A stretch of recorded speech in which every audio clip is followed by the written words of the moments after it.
Ulcer ਵਾਸਤੇ ਪੁੱਛਦੇ ਹੈਗੇ, ਜਿਹੜਾ ਅਲਸਰ ਹੈਗਾ ਢਿੱਡ 'ਚ, ਇਹਦੇ ਵਿੱਚੋਂ ਤੁਸੀਂ ਉਹਨੇ ਲੈ ਸਕਦੇ ਹੈਗੇ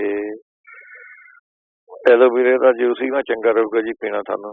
ਤੇ ਨਹੀਂ ਤਾਂ 2 ਚਮਚੇ ਤੁਸੀਂ ਲੈਣਾ ਹੈਗਾ ਸਤ ਇਸਬਗੋਲ, ਅੱਧਾ ਚਮਚਾ ਤੁਸੀਂ ਮਲੱਠੀ ਦਾ, ਇਹ ਮਿਕਸ ਕਰਕੇ ਸਵੇਰ ਨੂੰ ਖਾਣਾ ਹੈਗਾ ਤੇ ਸ਼ਾਮ ਨੂੰ ਖਾਣਾ ਹੈਗਾ।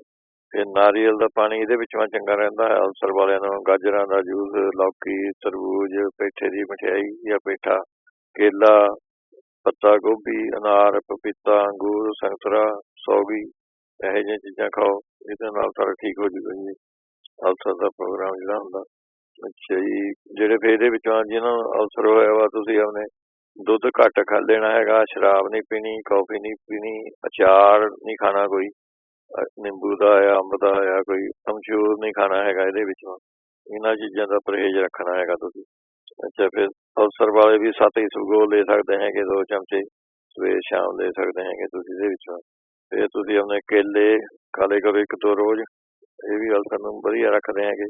ਤੇ ਔਲਿਆਂ ਦਾ ਜੂਸ ਥੋੜਾ ਜਿਹਾ ਲੈ ਕੇ 3-4 ਚਮਚੇ, 4 ਚਮਚੇ ਬਹੁਤ ਹੈਗੇ, ਤੇ 1 ਚਮਚਾ ਸ਼ਹਿਦ, ਇਹ ਮਿਲਾ ਕੇ ਖਾ ਸਕਦੇ ਹੈਗੇ ਤੁਸੀਂ।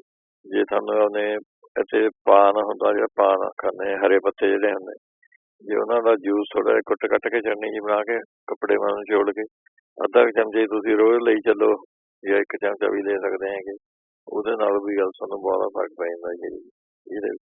ਜਾਂ ਫਿਰ ਤੁਸੀਂ ਉਹਨੇ 2 ਛੋਟੀਆਂ ਹਰੜਾਂ ਲੈਣੀਆਂ ਹੈਗੀਆਂ ਤੇ 4 ਬਣਾ ਕੇ ਇਹਨਾਂ ਨੂੰ ਕੁੱਟ ਕੇ ਚਟਨੀ ਜੀ ਬਣਾ ਕੇ ਤੁਸੀਂ ਇਹ ਵੀ ਲੈ ਸਕਦੇ ਹੈਗੇ ਇਹਦੇ ਵਿੱਚ।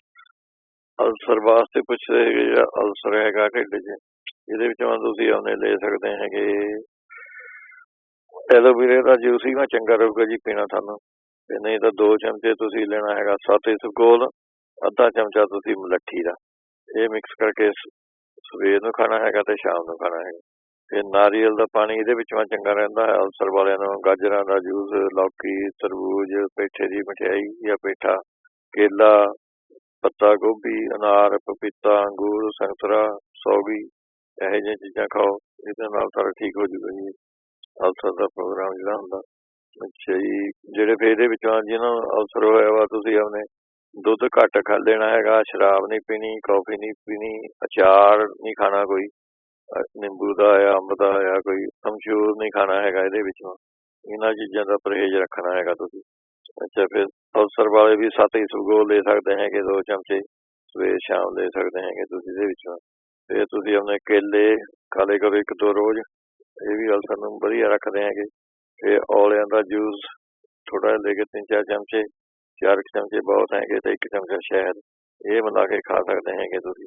ਜੇ ਤੁਹਾਨੂੰ ਉਹਨੇ ਇੱਥੇ ਪਾਨ ਹੁੰਦਾ, ਜਿਹੜਾ ਪਾਨ ਖਾਂਦੇ ਹਰੇ ਪੱਤੇ ਜਿਹੜੇ ਹੁੰਦੇ, ਜੇ ਉਹਨਾਂ ਦਾ ਜੂਸ ਥੋੜਾ ਜਿਹਾ ਕੱਟ ਕੇ ਚਟਨੀ ਜੀ ਬਣਾ ਕੇ ਕੱਪੜੇ ਵਾਂਗ ਨਿਚੋੜ ਕੇ ਅੱਧਾ ਕੁ ਚਮਚੇ ਤੁਸੀਂ ਰੋਜ਼ ਲਈ ਚੱਲੋ, ਜਾਂ 1 ਚਮਚਾ ਵੀ ਲੈ ਸਕਦੇ ਹੈਗੇ, ਉਹਦੇ ਨਾਲ ਵੀ ਅਲਸਰ ਨੂੰ ਬਹੁਤ ਫਰਕ ਪੈ ਜਾਂਦਾ ਜੀ ਇਹਦੇ ਵਿੱਚ। ਜਾਂ ਫਿਰ ਤੁਸੀਂ ਉਹਨੇ 2 ਛੋਟੀਆਂ ਹਰੜਾਂ ਲੈਣੀਆਂ ਹੈਗੀਆਂ ਤੇ 4 ਬਣਾ ਕੇ ਇਹਨਾਂ ਨੂੰ ਕੁੱਟ ਕੇ ਚਟਨੀ ਜੀ ਬਣਾ ਕੇ ਤੁਸੀਂ ਇਹ ਵੀ ਲੈ ਸਕਦੇ ਹੈਗੇ ਇਹਦੇ ਵਿੱਚ।